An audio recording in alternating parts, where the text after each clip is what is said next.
Là, il y a des crayons. Là, il y a des surligneurs. Là, il y a des stylos rouges.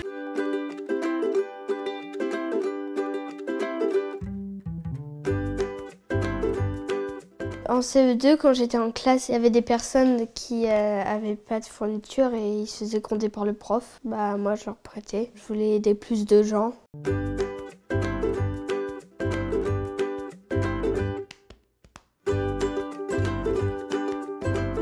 On est allé voir notre prof et il a accepté pour qu'on passe dans les classes. Ma mère, elle n'était pas au courant et elle croyait que je me faisais racketter ou que je perdais tout le temps mes affaires. Elle s'est rendue compte en trouvant un petit papier dans mon sac. Il était marqué « Fais truc manille, ne jetez plus vos stylos, pensez à ceux qui n'ont rien ».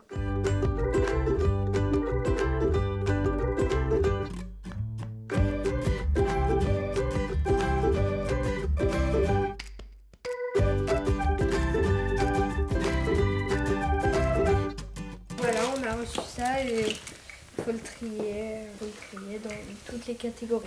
On est fiers de cette idée déjà au départ et puis de l'investissement aussi que Victor est capable de donner tout le long parce que c'est vrai que ça demande beaucoup de temps.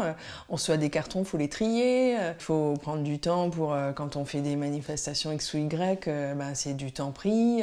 Souvent c'est le temps du week-end, c'est le seul moment de la semaine où on a le droit de jouer aux jeux vidéo, donc il faut accepter de donner de sa personne et de son temps.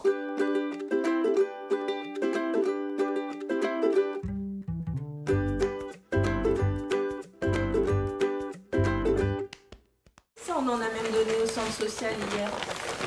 Là, ce sont des écoles qui nous ont donné des manuels, des spécimens en fait qu'ils reçoivent pour faire leurs cours. Et en fait, on en a eu pas mal et on a commencé à en donner notamment pour les centres sociaux qui font de l'aide aux devoirs ou qui font des actions d'alphabétisation. On a une association là sur l'île qu'on a aidé dernièrement en donnant des livres justement de ce type pour faire là aussi des cours d'alphabétisation auprès notamment de la population de migrants. Donc ça, c'est des outils très très précieux ceux-là. C'est vrai que je suis un peu jeune, mais c'est pas l'âge qui compte. On peut être jeune et faire une association. C'est normal parce que il y en a qui ont besoin d'aide. Ça me fait du bien de penser qu'il y a des gens qui sont heureux maintenant. Ça nous enrichit en tant qu'être humain quand on arrive à être dans une dynamique d'aide. Donc ce que je pourrais passer comme message, c'est effectivement de ne pas avoir peur d'aider.